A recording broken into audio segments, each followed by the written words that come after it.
Hello, Aaron Kubitz, personal trainer, functional aesthetics CC, helping average guys perform better inside and outside the gym. So one of the most common reasons for not working out that you'll get, or just doing any sort of difficult task, and usually those difficult tasks are the ones that are going to move your life forward in the most meaningful way, is motivation, right? Now, I could start off this video by saying you don't need motivation, you need discipline, which would be 100% true. Arnold Schwarzenegger once said that the mind is important, right? And you might think like, well, he was a bodybuilder, right? And so it's all about the body. But he said the mind is important, the body is important, but the mind is much more important than the body, because it is the mind that creates the vision of what the body ought to look like, and then the will to then go in there and make that happen. So it's kind of like this principle of effectiveness first and then efficiency, right? Having leadership first and then management. You figure out first what you want to create, and then you worry about how hard you work on creating it, right? And so the same thing is true with motivation, right? When you're disciplined, the discipline creates the results. And when you start seeing results, then you start getting motivated because you're seeing the results, right? And this is kind of this feedback loop. And that's actually the way motivation is supposed to work. It's the way that dopamine is supposed to work, right? But in this day and age where we have quick, fast gratification, it doesn't always work that way. So I could start out this video and I could say, you don't actually need motivation, you need discipline. And it would be true. But I want to actually give you some practical tips and biohack sort of things that you might find resourceful to help you boost your motivation further. Because while the mind is actually powerful and it can help you to achieve your goals, right?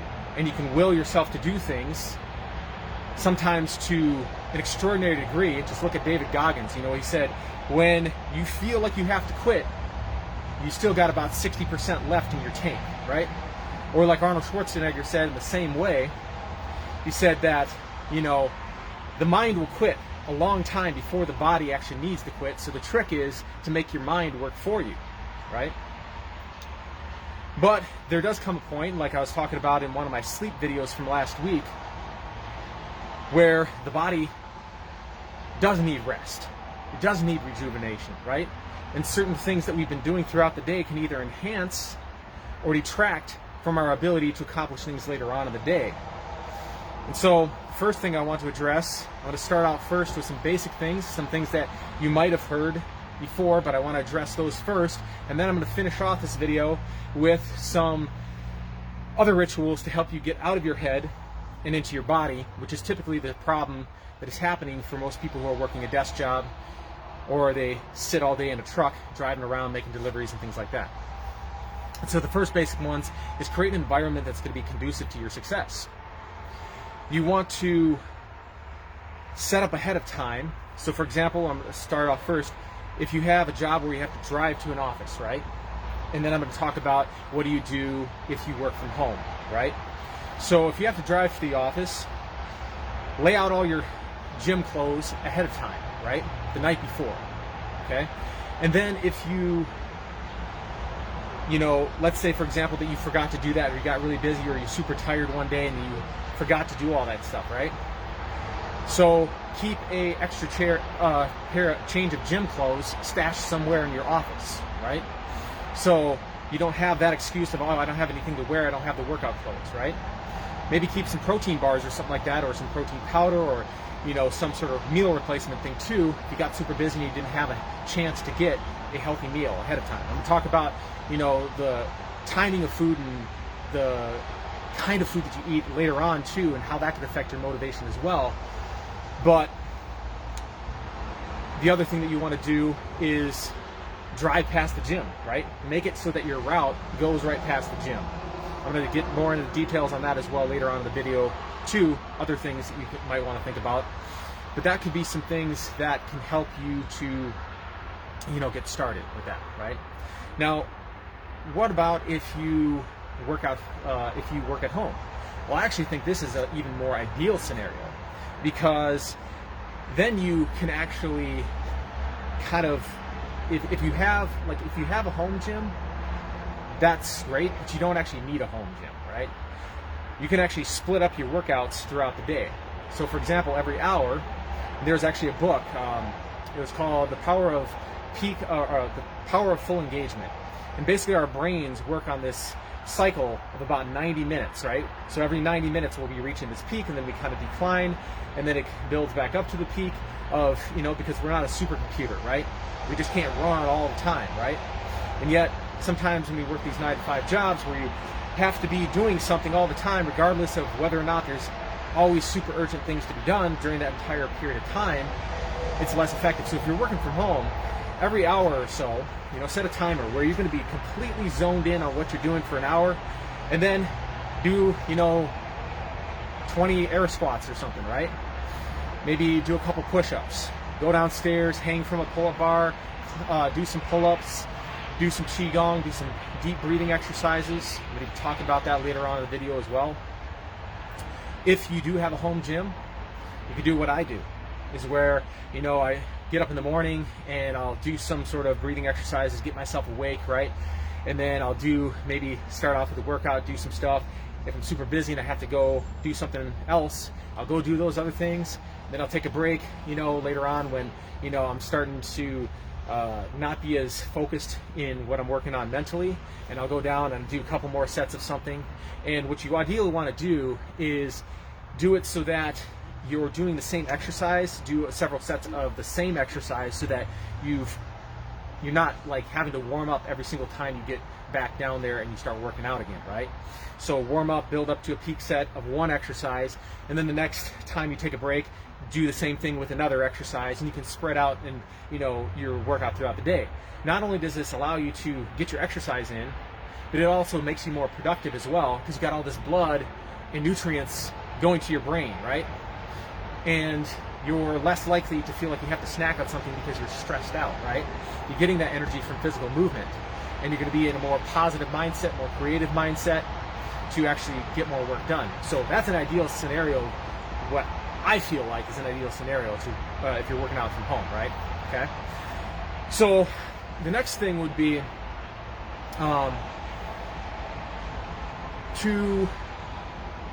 if you do have a scenario where you're working this office job, right, is you want to create an environment that is conducive to doing what you need to be doing, right? In this case, working out. So reducing friction.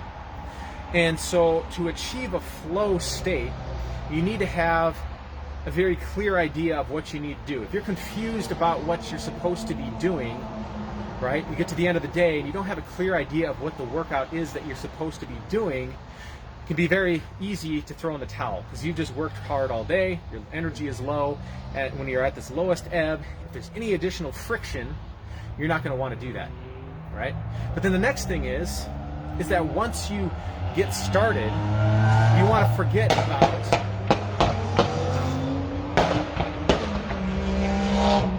once you get started, you want to forget about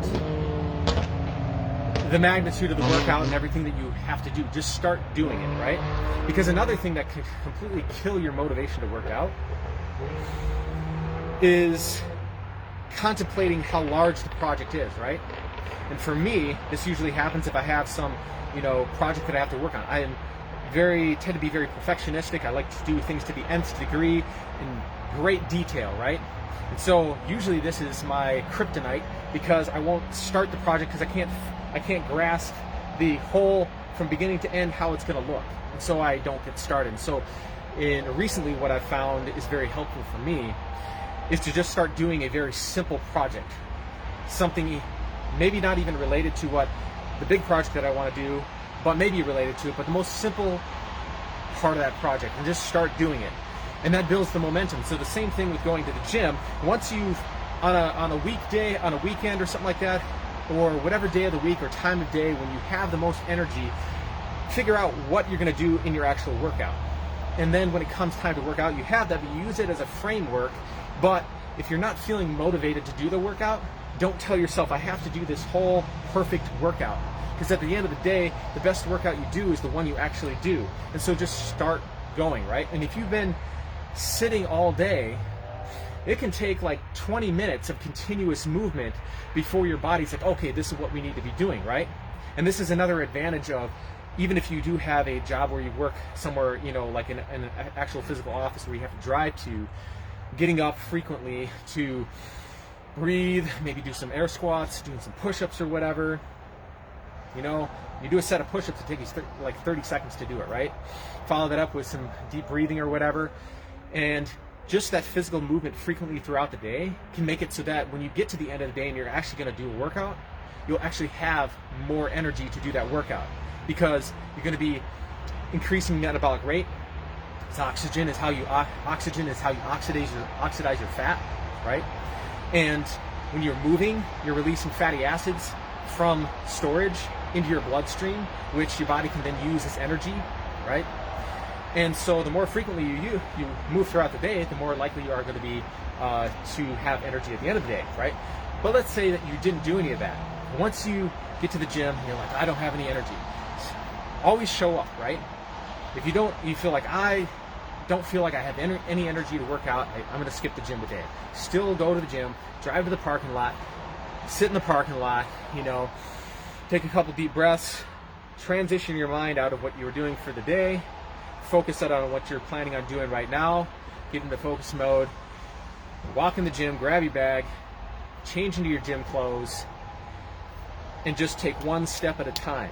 Now, if you get there and you start doing your workout, you get to your first set or whatever, and maybe it doesn't feel that great or whatever, but then you rest a little bit, right? And then you go to the next set, right? Because a tendency, I'm going to get into what I was originally going for, but a tendency is that when we are tired, when we're crunched for time, we want to just rush through an activity, right? But if you've been sitting all day, you can't go from 0 to 60 in like 3 seconds, right? Or 1 or 2 sets. It's going to take you more time to warm up, more time to build up your energy. So even like in the case of if you're going to go for a run, let's say you're not going to the gym, you're going to go for a run, you go and you start out walking, right? And as you're walking, pace your breathing. Relax your breathing, deep breaths, all the way in, all the way out, right? And as you start running, don't say that I have to run this whole time, right?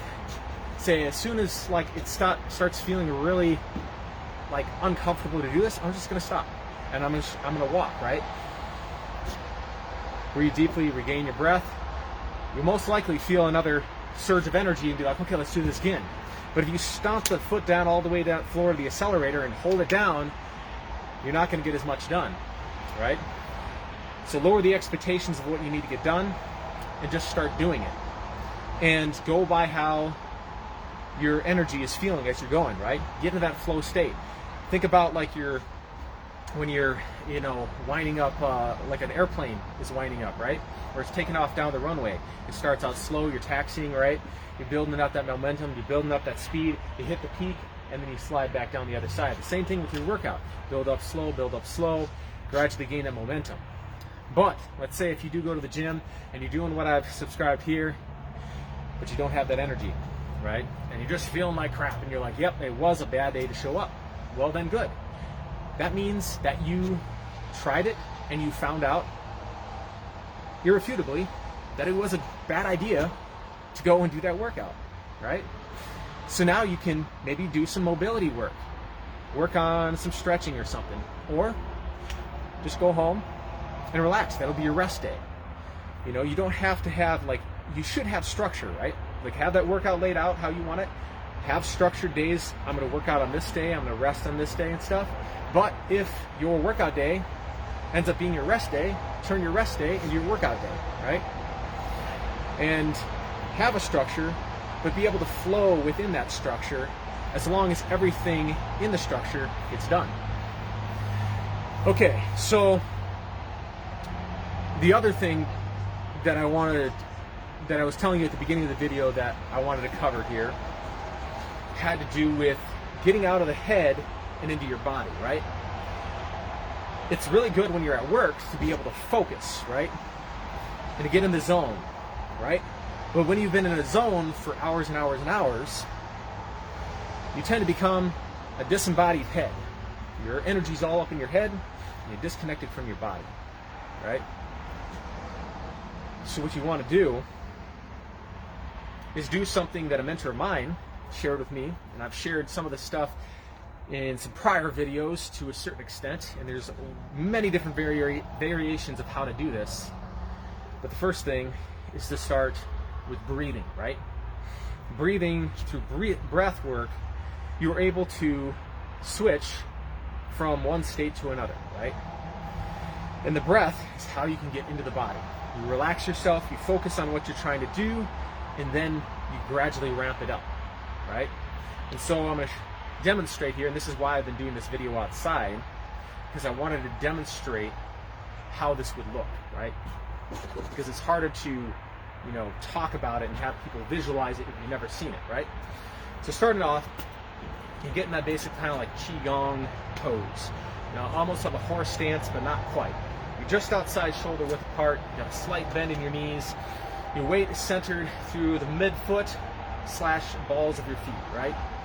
And then you're going to breathe deep from the belly, relax here, all the way through the belly, extend your belly out, and then breathing, allowing it to fill up, feel that pressure right underneath where the ribs join together here. You've got your xiphoid process, and all in here. It's going to expand out in here, build up that pressure, right? And then externally rotate your arms, open up your chest. If you've been hunched in front of here like this, you're all closed off, everything's tight. You want to open up, relax, right? And it's interesting that tension decreases energy, right? Relaxation builds your energy. In fact, when you get really good at doing this, by the time you get done with doing it, sometimes you'll actually feel like you want to run through a wall or you want to punch through bricks or something like that, right? You literally feel your energy building up. I'm not kidding about this, okay? So you start off, slight bend in the knees, externally rotate the arms, and you breathe in deeply. Expand the belly, right? And you want to allow it to peak, almost like Michael Jordan, he's going for the dunk. He's got that hang time, right? He's just kind of peaking at the top. Let that breath reach its apex. And then once it reaches the apex, breathe it all back out. Like that. You can do a couple of these. Or, if you're feeling really tired, just do it like this.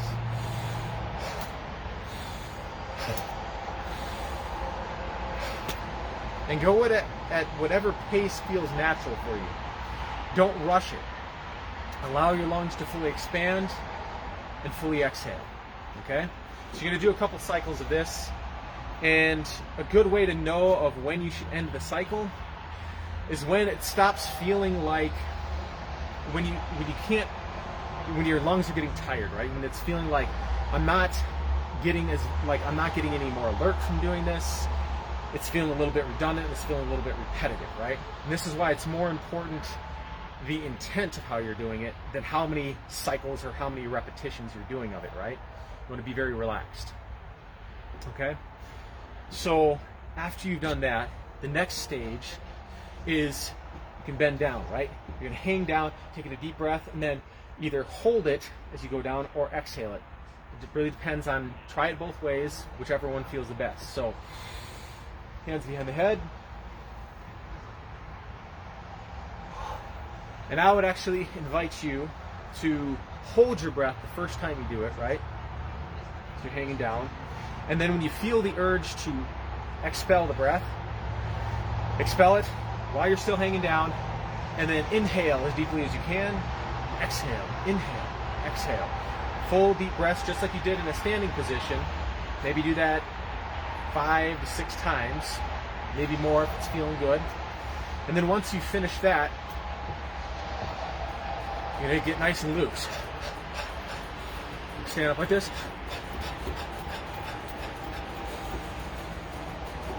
And you're going to follow that same deep, relaxed breathing, but as you're doing this. So as you're bouncing, and you can even try this when you're running too. So as you're breathing in, as you're running, a couple steps you're breathing in, a couple steps you're breathing out.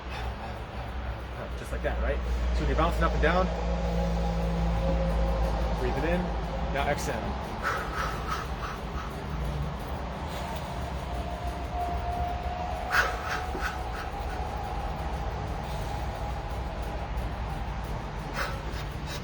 And then after you got done with that, shaking your body.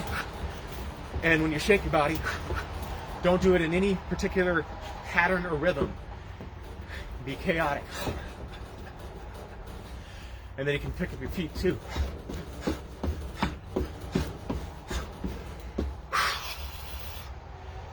And bounce. Just like that. Okay? And then once you finish that, resume to a focused state with a couple more of these. Just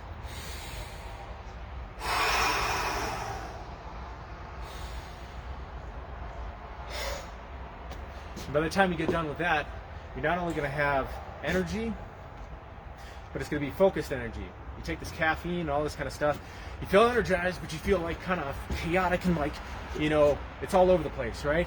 You do this, and you can have grounded, focused energy. And it's going to reduce the likelihood that you're going to injure yourself when you're going in there and do the weights. One of the most common things that I find, especially with young guys that I train, right, is that they're so excited to get started with the stuff that oftentimes they'll even forget to breathe when they're doing the exercises, right? And when you forget to breathe, you lose your energy because your life force is in your breath, right? And your ability to stay relaxed. So doing this can help you to build energy but also stay focused. So when you're going and you're lifting the weights, you're going to be a lot stronger. You're going to be more focused. You're going to build that mind-muscle connection. You feel the stretch, right? So continue this breathing stuff when you're actually doing your exercises, right?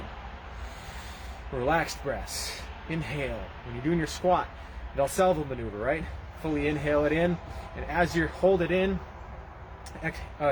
hold it in until you're getting towards the top of that lift, right? And as you're getting towards the top, let it out when you get to the top. Taking another deep breath, go down, and repeat it like that, right? But you got to be in tune with your breathing. All right, so the last thing I want to talk about here in regards to the motivation is the food end of things, right? So first and foremost, you should be eating a healthy, balanced diet, and what that looks like can vary depending from person to person, right? Depending on your goals and your lifestyle, as well as your unique biology as well, right? There are some basic standards of what a healthy diet looks like, right? Getting adequate protein, avoiding heavily processed foods, especially refined grains, refined sugars, alcohol, too many stimulants, things like that, right? Beyond that, you're eating mostly whole, natural foods. There's some variation in the specific macronutrient ratios that are going to work ideally for you. And this is actually something I created an ebook that goes over how to dial in what the specific macronutrient ratio for you will look like, and then also how to be able to adjust it over time based upon your unique needs, right? And also changes environment, right? Because maybe you needed to follow this one thing for this one dietary pattern for a while, right? To move yourself to a state of balance, right?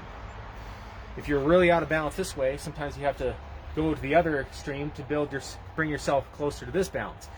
And then after a while though, like so for example, maybe a ketogenic diet is what you needed initially and it was really helpful for you, right? Or a carnivore diet, and that really worked well, right? But then after you balanced your body out and you started becoming more active and you've gotten in better shape and your workouts are going longer, now all of a sudden you're realizing that it's not supplying as much energy as I need to do the workout. That may or may not be the case, but that is a possibility. That's actually happened to me. I went many years where I was doing very, very low carbs, and then my environment, my lifestyle changed a little bit, and I needed to go to a little bit more of a balanced, moderate type, diet, right? And that worked better, right? And any sort of variation in between. So if you're interested in that, send me a personal message or, comment guide in the comments under this video or something like that, and I will send you that ebook so you can give it a look and see if it is a good resource for you. But when it comes to diet, so after you've established, you know, the basics, right? The timing of when you eat can also greatly affect your workout performance, right? So if you eat too close to your workout, right? Or if you eat too much fat before the workout, you're going to have all this stuff kind of working its way through your digestive system, and so you're going to maybe have an upset stomach, or you're going to feel sluggish and not like wanting to go do the thing. On the other end of things, if you don't eat enough because you're so busy throughout the day, then when it comes time to do the workout, maybe you don't have enough energy, right? So what you could do there is, let's say you didn't have a chance to eat.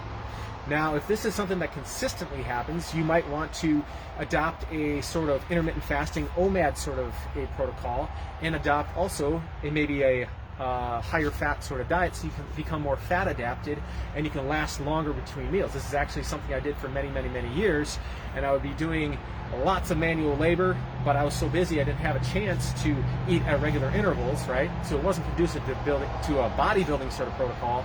But if you want to get like very high level of energy, physical fitness, and just a lean athletic physique, this is an excellent protocol for that.